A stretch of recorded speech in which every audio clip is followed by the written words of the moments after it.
А жители столицы не перестают жаловаться на дорожный коллапс, который возникает в Якутске из-за ремонта дорог. Наиболее сложная обстановка сохраняется на улицах Петра Алексеева и Жарницкого. Наш корреспондент Анастасия Кобузева выслушала все стороны и узнала, когда в городе завершатся ремонтные работы. Не проехать, не пройти. Капитальный ремонт дорог по улицам Жарницкого и Петра Алексеева доставляет неудобства горожанам. Две параллельные улицы перекрыли одновременно. В результате в транспортной изоляции остался целый жилой квартал. И водители, и пешеходы не могут подъехать к своим домам. Приходится добираться окольными путями. У людей возникают вопросы, а не затянулись ли ремонтные работы и когда уже асфальт появится.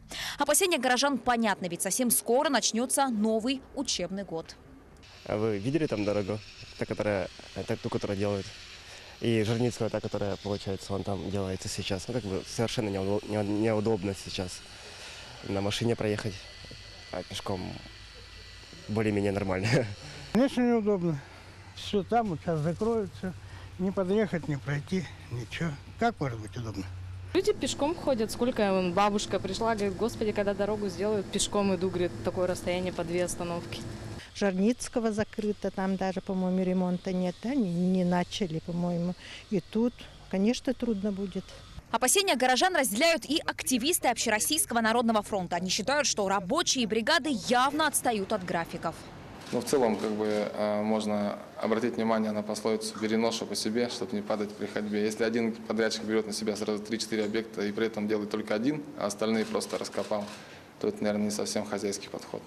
Съемочные бригады нашего телеканала не раз выезжали на объекты капитального ремонта. Мы также пристально следим за ходом строительства дорог в столице региона.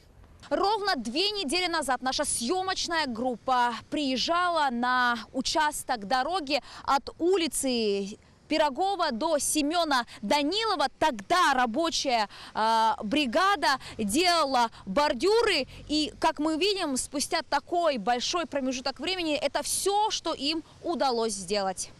В мэрии же уверяют, отставания есть, но они не критичны, а мучения горожан совсем скоро закончатся.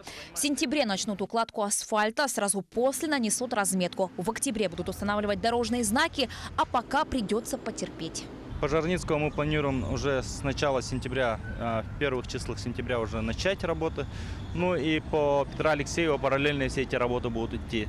2 смены работают по Ходынграфскому шоссе, ну и, скорее всего, примем решение такое же по Жарницкому. Это, конечно, доставит ряд неудобств жителям, но при этом потом конечный результат будет очень хороший. Не только сроки ремонта дорог вызывают сомнения как у граждан, так и у активистов, но еще и процесс капитального ремонта, в частности, система водоотведения. Из того, что мы видим то, что системы водоотведения с дорог просто не предусмотрено. Вот мы только что прошли по улице Жарницкого, и вся вода, которая после дождей, вот этих небольших, скажем, прямо дождей, она стоит просто вся в дороге. Куда ей деваться? Ей деваться будет некуда. По этой причине зимой все это замерзнет, весной все это растает, и с дорогой произойдет то же самое, что и со всеми дорогами происходит. Она просто рассвалится. Укладка асфальта на многих улицах столицы начнется в начале сентября, а то и позже. Возникает вопрос, а не помешают ли дожди и первый снег дорожным работам? Как известно, технология позволяет класть асфальт при показателях осадков до 5 миллиметров. Над этим задумываются в администрации города, но похоже, что и там не знают, как решить эту дилемму. Сами работы по асфальту занимают не так много времени. Главное, чтобы погода позволила работать. При сильных, обильных осадках, конечно, работать с горячими асфальтобетонными смесями невозможно, но при этом мы понимаем, что у нас есть сроки. Теперь о качестве. Взятые образцы нового дорожного полотна на улице Петра Алексеева отправили в лабораторию. Пока там положили только 800 метров первого слоя асфальта, а запланировано почти 1400. Совсем скоро технологи выяснят, соответствует ли покрытие всем требованиям. К слову, жители города готовы и дальше терпеть неудобства. Ничего другого не остается. Главное, чтобы дороги сделали качественно, чтобы они прослужили, как и полагается, по нормативу 8 лет. Анастасия Кобузева, Джилстан Иннокентьев, Павел Пахомов, Якутия. День за днем.